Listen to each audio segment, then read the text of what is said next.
Salam alaikum wa rahmatullah wa barakatuh. Bienvenue à tous, nous sommes très heureux de vous accueillir pour un nouvel épisode des podcasts LM proposés par la plateforme Les Musulmans. Des podcasts pour découvrir, se cultiver et s'inspirer. Salam alaikum wa rahmatullahi wa barakatuh. Bienvenue à toutes et à tous une nouvelle fois donc dans ce nouveau podcast présenté par la plateforme de l'humanitaire. Et aujourd'hui, je suis en compagnie d'un invité qui nous honore de sa présence, Cheikh Ahmed Faisal Manjou, donc que je vais laisser se présenter parce que le cursus est un peu conséquent. Donc on va, si vous voulez bien, Cheikh, vous demander de vous présenter vous-même. Salam alaikum wa rahmatullah, Cheikh. Wa alaikum salam wa rahmatullahi wa barakatuh. Je suis Faisal Ahmed Manjou. Mon père, c'est d'origine indienne. Moi, je suis d'origine mauricienne, bien sûr. Petite île. Allez, ex-colonie française et colonie anglaise, bien sûr. Et puis, d'une famille très connue dans le commerce. J'ai fait mes études en gestion aussi à l'île Maurice.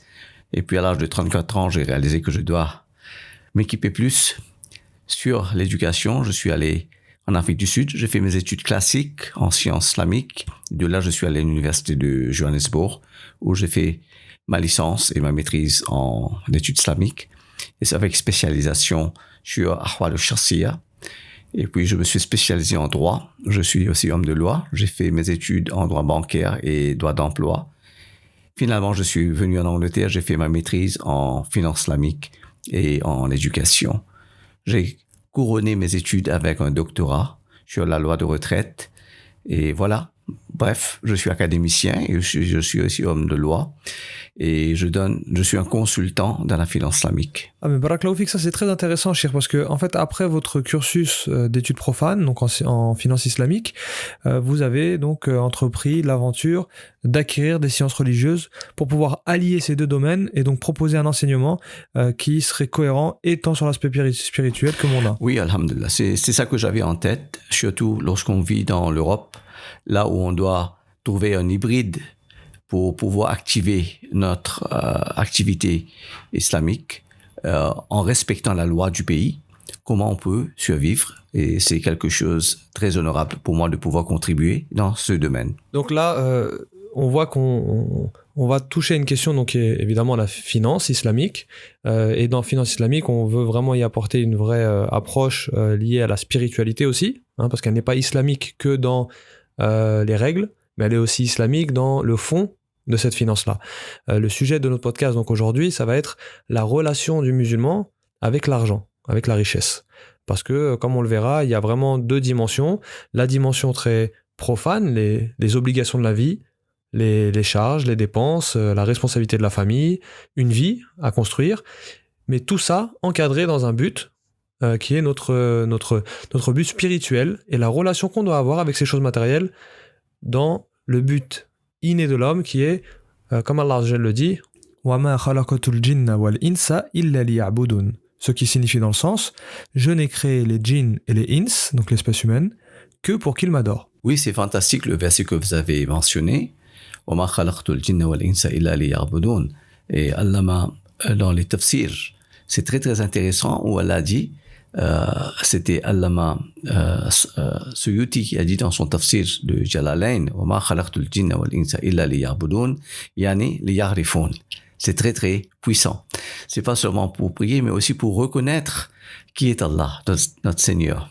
Et de là, lorsqu'une personne a compris qui est Allah, ça devient beaucoup plus puissant, l'aspect spirituel de sa vie. Parce que le Coran nous dit, Ya ayyuhalladhina amanu aminu billahi wa rasulih. Vous avez déjà la croyance, mais Allah vous dit encore une fois, ayez la croyance. C'est très très puissant. Ya ayyuhalladhina amanu aminu billahi wa rasulih. Ça nous donne une idée qui est Allah. Et Allah nous dit dans le Coran, dans le Coran, Allah subhanahu wa ta'ala nous mentionne Antum ashaddu khalqan amis sama banaha. Oh l'homme, qui est plus difficile de te créer ou les constellations qu'on voit en dessus de nous, les cieux, etc. Ça nous donne une idée qu'on n'est absolument rien du tout. Et lorsqu'on n'est rien du tout, c'est absolument nécessaire qu'on comprenne qui est notre créateur et pourquoi il nous a créé, nos objectifs dans la vie et les choses qu'il nous ont données, comment il faut les dépenser. Et de là, on a le verset du Coran qui nous dit par exemple, Surat al-Baqarah, juste après Surat al-Fatiha, où Allah nous dit que alladhina yunfiquna mimma razaqnahum yunfiqun. Les gens qui veulent être guidés par le Coran, un de leurs caractéristiques, c'est de dépenser une partie, pas tout, une partie de ce qu'Allah nous a donné. Allah qui nous a donné ça. Alors, tout ce que nous avons, même notre vie, notre temps, notre argent, notre richesse, tout ça, c'est pour Allah. Et Allah nous a donné ça en tant que amana. C'est quelque chose qu'on doit donner les comptes. Et c'est pourquoi dans le hadith, c'est mentionné, il y a cinq choses qu'Allah va nous demander questions le jour du Qiyamah. Une des questions, c'est comment on a reçu notre argent et comment nous avons dépensé. C'est extrêmement de comprendre la relation financière, ce que nous avons entre nous et Allah en tant qu'amana. On doit donner réponse à tout ça. Inch'Allah, je souhaite que ce sera pas difficile pour nous dans l'au-delà. Donc, ce qu'on comprend, c'est que on a dans cette dimension terrestre, donc dans le matériel, dans le fait de gagner de l'argent, dans un dépôt qu'Allah nous a confié, on a une responsabilité, on a un rôle à jouer qui est dans la continuité, dans la perspective de notre rôle sur Terre en tant que créature d'Allah Azzawajal. Oui, bien sûr, parce que Allah nous a créés comme le khalifa. Le khalifa, c'est quelqu'un qui représente celui qui est en lieu de lui. Par exemple, vous avez un ambassadeur. Un ambassadeur ne peut pas faire ce qu'il veut. Il doit suivre les directives de son gouvernement. Alors, c'est la même chose. Lorsque Allah nous a dit il a dit aux anges que وَإِذْ قَالَ رَبُّكَ لِلْمَلَائِكَةِ إِنِّي جَاعِلٌ فِي الْأَرْضِ خَلِيفَةً. Alors, qu'est-ce que c'est qu'un khalifa? Ça entame qu'on a des responsabilités sur nos épaules. Et cette responsabilité, c'est envers nous-mêmes, c'est-à-dire haq à la nafs. Et puis, nous avons les huquq al-ibad, les autres qui ont les droits sur nous. Et puis, nous avons les droits en tant que khalifatullah al-ard. C'est notre responsabilité, par exemple, de penser comment résoudre le problème climatique, par exemple.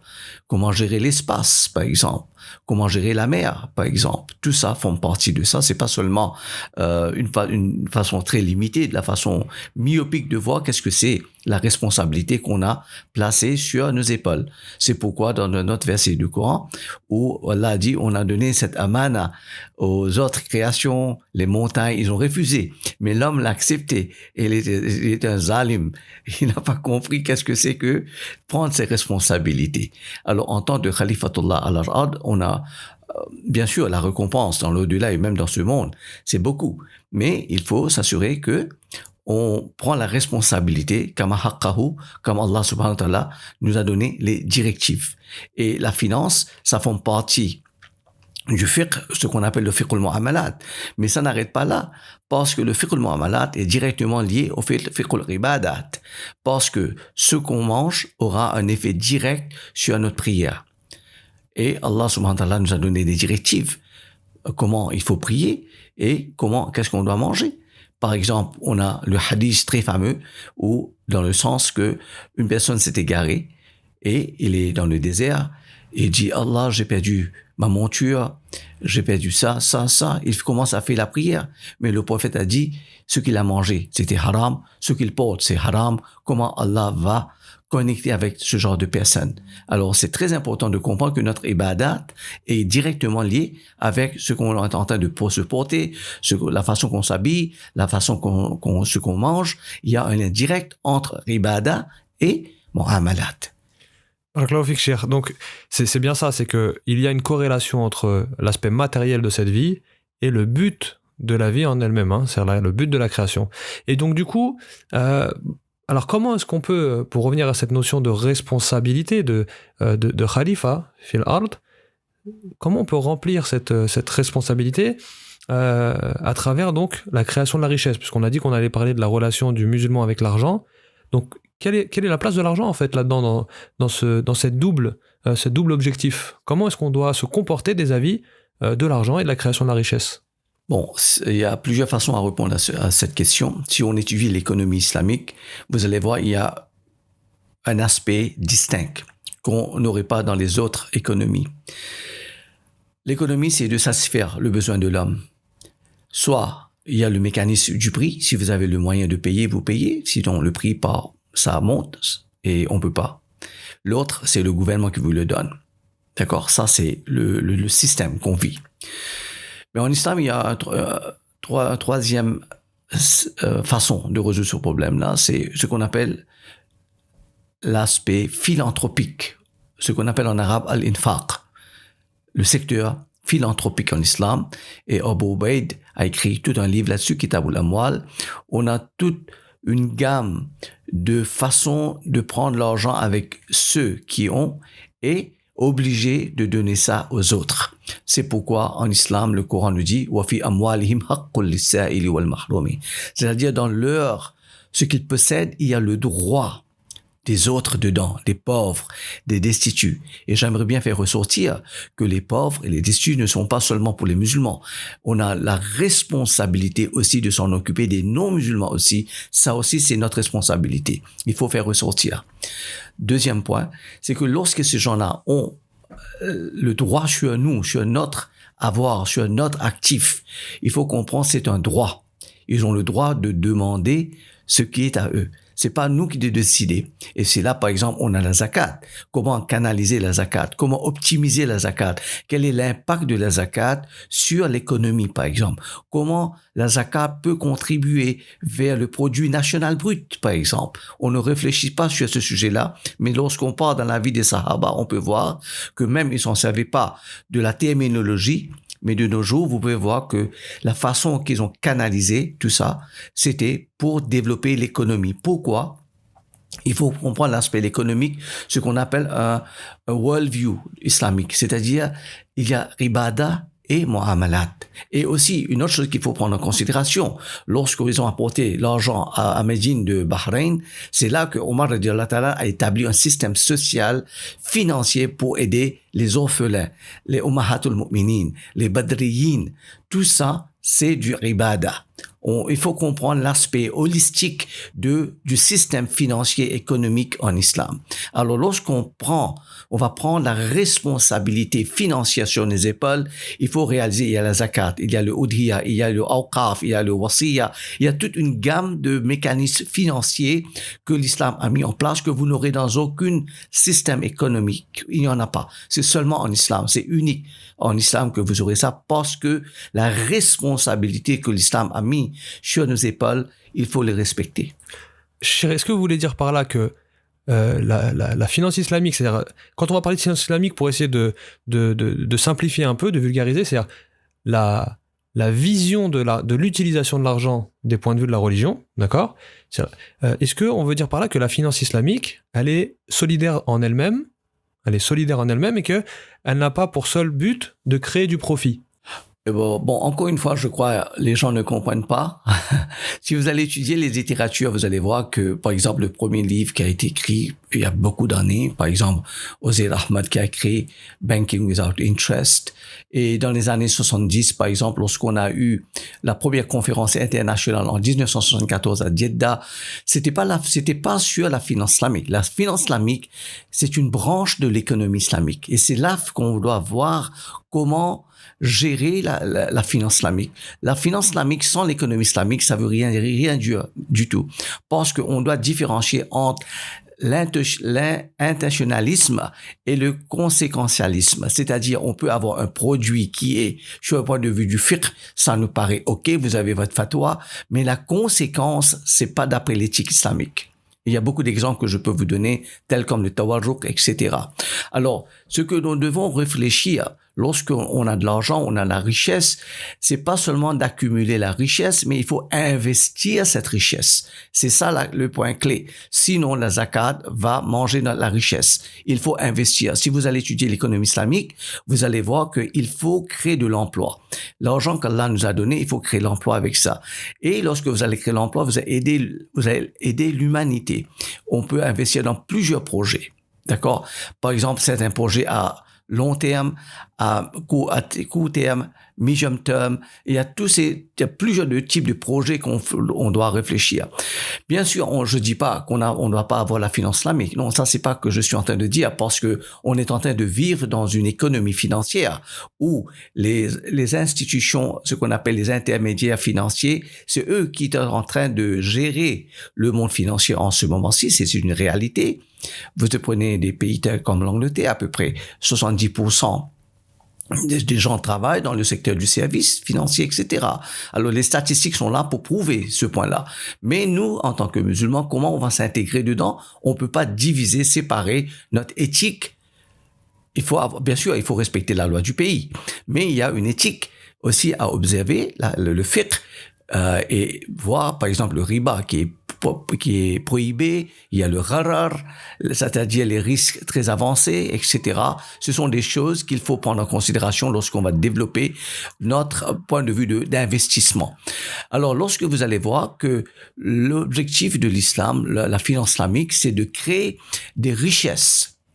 Moi, personnellement, lorsque j'ai étudié, il y a très peu de versets où la façon que les économistes musulmans ont discuté, c'est de créer la richesse. Wealth creation. Et c'est pas l'épargne. Bien sûr, dans une économie financière, on parle de l'épargne. Mais l'objectif principal, c'est d'investir, d'aller plus de l'avant. Ça, c'est l'objectif de la finance islamique, à mon avis. Donc, quand on parle d'investissement, on parle d'investissement pour créer davantage de richesses. Est-ce qu'on parle d'investissement? Comment est-ce qu'on retrouve cette notion d'investissement dans justement ce but spirituel de la création de richesses et donc de faire vivre, comme vous l'avez dit, l'économie islamique, et pas seulement parler de finance islamique, mais d'économie islamique qui est intrinsèquement solidaire, redistributive, qui n'est pas antinomique, qui n'est pas opposée à la création de richesses. Mais comment est-ce qu'on utilise donc cette richesse? Comment est-ce qu'on l'investit pour rester donc cohérent avec le but de notre vie même? Alors, le but de notre vie, c'est très bien encadré par la théorie de maqasid du sharia, c'est-à-dire pourquoi Allah nous a donné la sharia. D'après Imam al-Ghazali, Shatibi, etc., il y a 5 choses qu'il faut préserver. Et lorsque vous allez étudier, vous allez voir que tout le fiqh se tourne envers ces 5 choses-là. Ça, un premier, c'est protection de vie. Islam nous demande, protection du dîn, de la religion, les mosquées, etc. D'accord? Il faut protéger la religion. Deuxième, la vie. Il faut, par exemple, investir dans les hôpitaux, par exemple. C'est très important. Troisième, c'est notre famille, notre génération, leur éducation, par exemple. Il faut s'assurer que nous avons une génération saine. Quatrième, c'est l'intelligence. Par exemple, les universités. Ce qu'on est en train de faire, ça reflète le maqasid. On fait des podcasts. C'est l'éducation. Tout ça, c'est du maqasid. Et cinquième, très important, c'est la protection de la richesse. Allah nous a donné cette richesse. Il faut absolument protéger cette richesse. Alors, lorsqu'Allah nous a donné une richesse, cette richesse, il faut la prendre sérieusement. Par exemple, je vous donne un exemple typique. Le Coran nous a dit wa 'ala al-mawludi lahu rizquhunna wa kiswatuhunna. C'est très très puissant ce verset. La responsabilité financière, c'est sur l'épaule de l'homme. C'est-à-dire, c'est sa responsabilité de nourrir sa femme et de donner les vêtements, etc. Ça, c'est le verset. Mais ce qu'on appelle isharatun nas dans le usul al-fiqh, wa 'ala al-mawludi lahu. Lahu est indicatif pour le mari, c'est-à-dire l'enfant a été donné naissance pour le père. C'est-à-dire c'est sa responsabilité financière de s'en occuper de son fils ou de sa fille. C'est très important de comprendre l'aspect spirituel. Lorsqu'on va dépenser sur sa famille, le prophète nous a dit dans notre hadith, une personne qui fait l'aumône, l'autre fait comme ça, et puis l'autre, finalement, il dépense sur sa famille. Et le prophète a dit, dépenser sur sa famille, c'est la compensation, c'est beaucoup plus. Alors ça nous donne une idée que dépenser sur notre famille, par exemple, il y a l'aspect spirituel, le contentement spirituel, le contentement d'Allah, lorsqu'on dépense après plein gré. D'accord? C'est très important de comprendre la beauté de la façon qu'on va dépenser notre argent. Et le verset coranique, encore une fois, nous donne une indication que au prophète, ces gens-là te demandent sur quoi on doit dépenser. Et Allah a donné un verset, un mot vraiment magique. Le mot raf en arabe, ça veut dire lorsqu'on a pu satisfaire nos besoins de base, ce qui reste, on doit distribuer aux pauvres. C'est incroyable. Et là, on nous a l'exemple de Abu Bakr as-Siddiq pour la bataille de Tabouk, par exemple. C'est suffisant, la vie du prophète. D'accord? Et le prophète lui-même, Allah lui a demandé, Jibril est venu, lui a dit que si tu veux, Allah t'a demandé, on peut convertir le montagne de Uhud en or pour toi. Il a dit non. Donnez-moi un repas par jour et l'autre le lendemain non. Pour que le jour que j'ai, je peux faire shukr à Allah. Le jour que j'ai pas, je peux implorer Allah. Ça nous donne l'idée, la relation lorsqu'on doit avoir et on n'a pas aimer ce qu'on appelle le hubb ad-dunya. Comme Imam al-Ghazali alayhi rahma a dit, on a besoin de la mer pour voyager. D'accord? Mais lorsqu'on met le bateau dans la mer, l'objectif c'est d'atteindre une destination. Maintenant, si on fait la mer qui entre dans le bateau, on va pas atteindre notre destination. Alors, on a besoin de ce monde, on a besoin du matérialisme, c'est important, c'est impératif. On a un corps, on doit s'en occuper d'un corps, Allah nous a donné ce corps en rahma. Par exemple, le corps en amana, le hadith qui nous dit, وَلِعَيْنِكَ عَلَيْكَ حَقٌّ وَلِزَوْجِكَ عَلَيْكَ حَقٌّ Ce sont des hadiths très très clairs. Même notre corps a des responsabilités sur notre âme. Notre âme doit s'en occuper. Il faut dormir, il faut s'en occuper de sa femme. Alors, tout ça sont les responsabilités qu'on doit soutenir. Mais je vous donne un exemple très très intéressant de Imam Abu Hanifa. Pour justifier ça, il était très très riche, Imam Abu Hanifa alayhi rahma. Il avait importé des marchandises et une personne est venue vers lui, il lui a dit que on a eu le message que tout a été détruit dans la mer. Et Imam Abu Hanifa a regardé dans son cœur, il a dit Alhamdulillah. Et puis quelques jours plus tard, la même personne venue, non, tes marchandises sont très très bien arrivées, c'est pas de problème. Il a vu dans son cœur, il dit Alhamdulillah. La personne lui a dit, dans les deux cas, tu dis Alhamdulillah, comment, oh Imam, comment ça? Il a dit, lorsque tu as apporté le message que j'ai perdu tout, j'ai vu dans mon cœur, ça n'a pas aucun effet. Et lorsque tu as apporté la bonne nouvelle, que tout est bien arrivé, j'ai vu dans mon cœur, ça n'a pas d'effet sur mon cœur. C'est ça qu'il faut comprendre. On a besoin de ce monde, on a besoin de la richesse, nous sommes des êtres humains, on a des besoins à satisfaire, mais ça ne doit pas dépasser l'amour du prophète. Par exemple, l'amour d'Allah. Par exemple, le Coran nous dit, si on veut l'amour d'Allah, Allah nous dit, oh Mohammed, dis ces gens-là, au prophète, dis ces gens-là, si vraiment tu as besoin de nous, il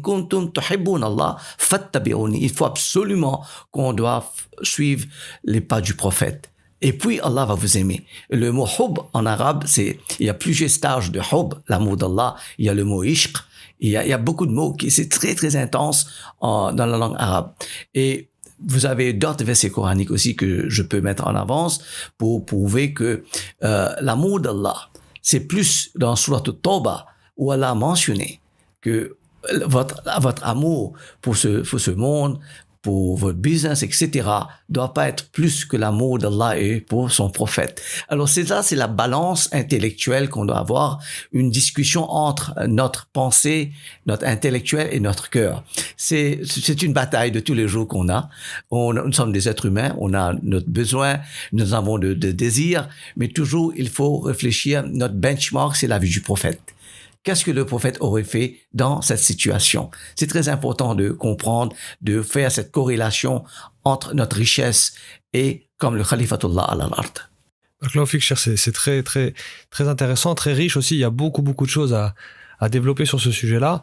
Ça me fait penser d'ailleurs à cette parole de Abdallah ibn Mubarak, je crois. Vous me reprendrez si je me trompe, qui est « Ij'alid dunya fi yadik, la fi qalbik ». Ça me renvoie un peu à l'exemple que vous avez donné sur le bateau de l'imam al-Ghazali, rahmatullah alayhi. C'est l'eau, on en a besoin, mais il ne faut pas qu'elle pénètre à l'intérieur du bateau, sinon elle va faire couler le bateau. Eh bien, cette dunya, on en a besoin, mais dans notre main, pas dans notre cœur. Et ça nous renvoie à cette responsabilité, comme vous avez dit, cette observance de nous-mêmes qu'on doit avoir quotidiennement sur qu'est-ce que je fais de mon argent, comment est-ce que je l'utilise, quelle place il a dans mon cœur. Est-ce que l'exemple de l'imam Abu Hanifa, qui dans les deux cas, il remercie Allah Azza wa Jal qu'il ait perdu sa marchandise ou qu'il retrouve sa marchandise. Ça, c'est quelque chose parmi les choses de la vie, mais c'est pas le plus important. Et du coup, ça nous renvoie aussi au verset de Surat Al-Hadid, où Allah Azza wa Jal dit « Aminu billahi wa rasulihi wa anfiqu mimma ja'alakum mustakhlafina fih » Dans le sens du verset, croyez en Allah et à son messager et dépensez de ce qu'on vous a confié, de ce qu'on vous a laissé comme dépôt. On vous a donné la responsabilité. Donc là, on voit bien que notre argent, on va avoir différents moyens de le dépenser et qu'il nous revient à nous de faire les bons choix. Donc du coup, Cheikh, là, on a vu qu'on pouvait investir dans des projets nobles qui sont utiles pour notre spiritualité, qui sont utiles dans le cadre de nos responsabilités, envers notre famille, envers nous-mêmes, envers la communauté, envers la communauté citoyenne, même envers l'être humain de façon générale. Et on a aussi donc purement, comme vous l'avez cité avec l'exemple d'Abu Bakr as-Siddiq, radiyallahu anhu, la dépense, l'aumône, l'infaq, purement. C'est-à-dire que là, on n'est plus dans un investissement, on est dans un investissement pour l'au-delà. Et dans un autre cas, on peut être dans un investissement pour cette vie-là. Du coup, voilà, cet équilibre-là, c'est ça, à toujours mesurer et à s'assurer de ne pas se faire noyer dans l'océan de cette vie, de l'appât du gain, du matérialisme, de vouloir toujours posséder plus. Ça me fait penser à Ibn Sina, alayhi rahma. Il a écrit un livre sur le concept de plaisir. Et là, il a dit, le plaisir d'un musulman ne s'arrête pas dans le monde. On continue parce qu'on a l'espoir dans l'au-delà. Alors ça, c'est quelque chose de très important de comprendre. Par exemple, lorsqu'on va dépenser, on se sacrifie pour l'autre. Il y a beaucoup d'exemples dans la vie des Sahaba pour prouver que le plaisir de se sacrifier pour l'autre, c'est immense. Parce que les Sahaba ont compris qu'il y a une vie dans l'au-delà qui commence, par exemple, au moment de la mort, par exemple. Lorsque Malik al-Maut viendra prendre notre vie. Et puis il y a le qabr. Le qabr, on aura des questions. Et du qabr, on aura le illiyin au siddiyin, notre monde, que le ruh sera là-bas. Et de là, le Maïdan et Hashar. Et puis il y a le Jannah ou Jahannam. Il y a tout ça à considérer pour les musulmans. Notre vie ne s'arrête pas ici. Il y a toute une journée. Et c'est un voyage spirituel. Et notre argent, définitivement, on doit donner compte comment on a apporté cet équilibre pour la dépense financière. Et comme j'ai mentionné tout à l'heure, dans leur richesse, il y a le droit des haqqul lisa'ili wal mahrum. C'est très important. Il y a même le droit de votre voisin. Le hadith ne mentionne pas que votre voisin doit être un musulman ou non musulman. Les sahaba, lorsqu'ils se réveillent le matin pour aller à la mosquée, ils voyaient s'il y avait du feu. La fumée, pour voir si le voisin était OK. Ils ont de quoi manger, d'accord? Le prophète disait que Jibril venait souvent me répéter que le droit des voisins, que je craignais que la loi d'héritage sera amendée et que votre voisin sera votre héritier. Ça, c'est le droit de votre voisin, le droit de notre voisin sur nous. Mais est-ce qu'on prenne conscience de ça? Non, on veut pas. Pourquoi? On est tellement immersé dans le dunya, on n'a pas le temps de se réfléchir sur notre voisin.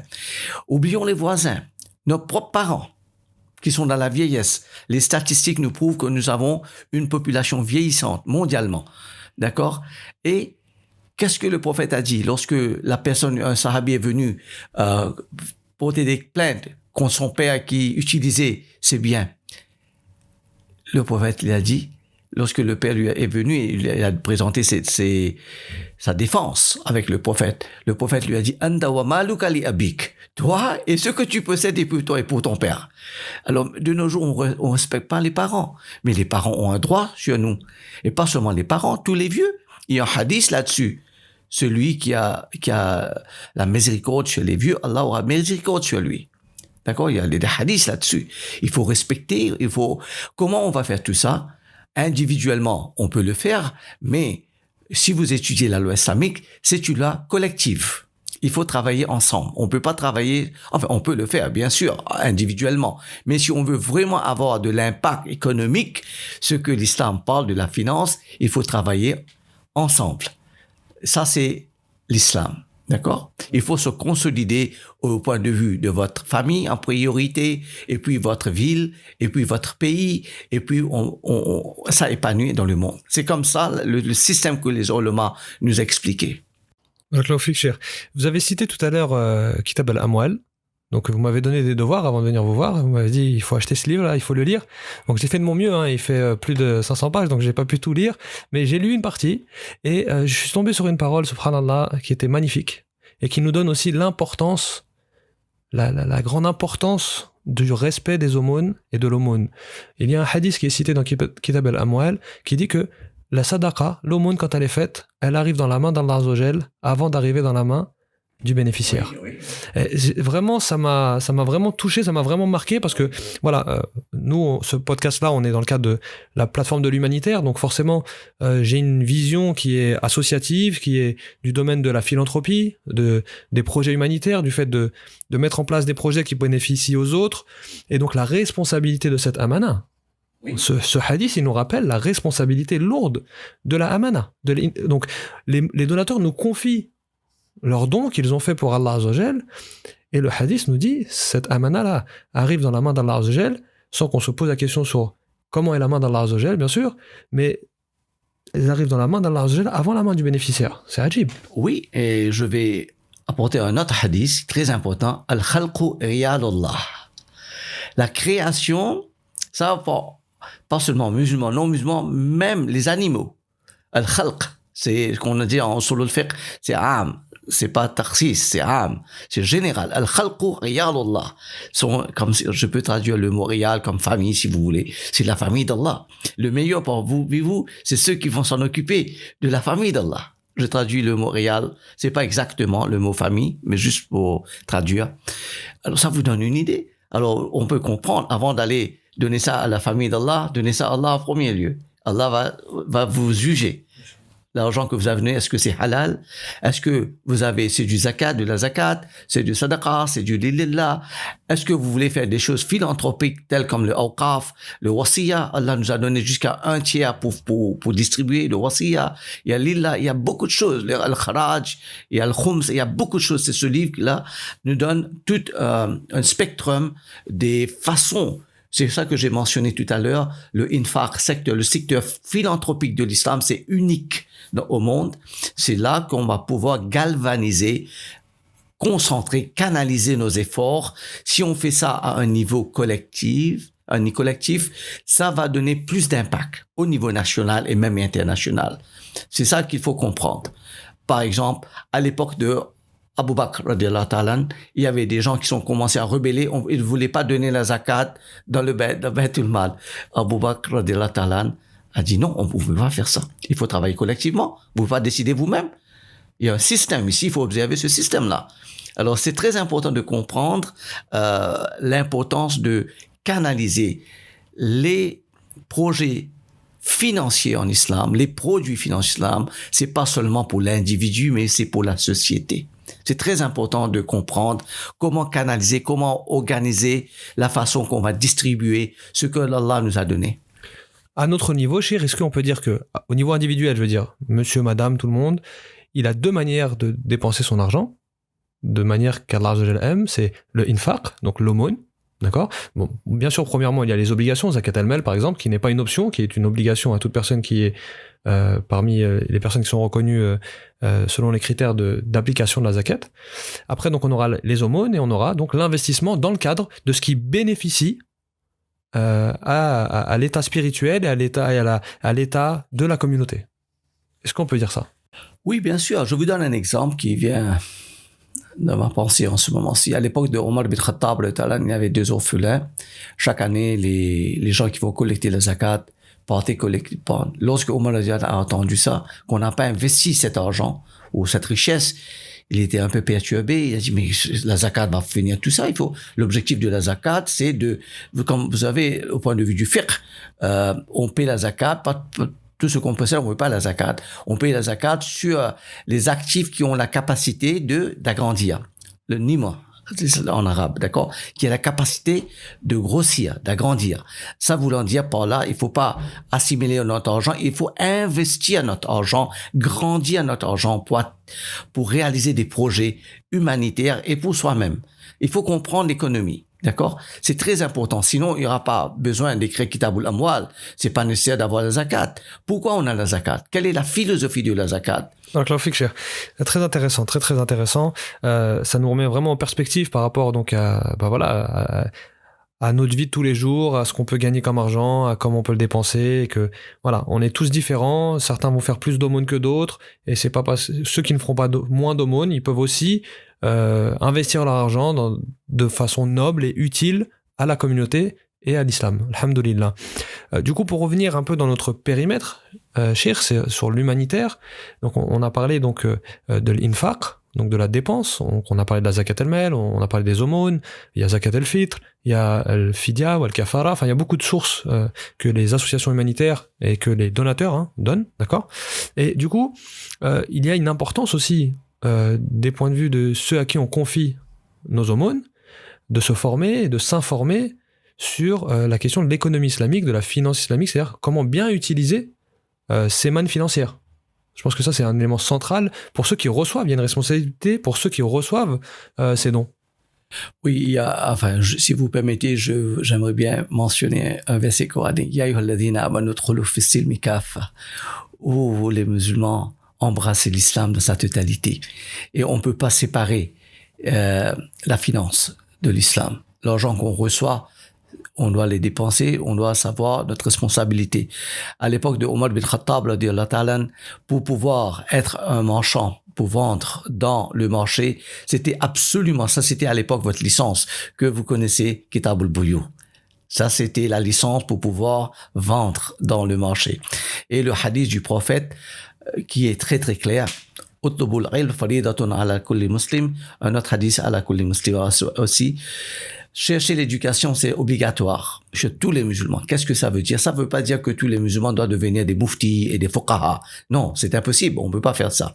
Mais les ulama nous disent, le 24 heures de votre vie, ce qui vous concerne, c'est impératif que vous ayez cette fondation. Par exemple, si vous êtes un médecin, c'est très important que vous connaissiez la loi de la médecine concernant votre profession. D'accord? Ce qu'on appelle Islamic Medical Ethics, par exemple. Si vous êtes un homme de loi, c'est impératif que vous connaissiez les paramètres où vous pouvez défendre, vous pouvez prendre en charge votre responsabilité. Vous êtes un commerçant, c'est la même chose.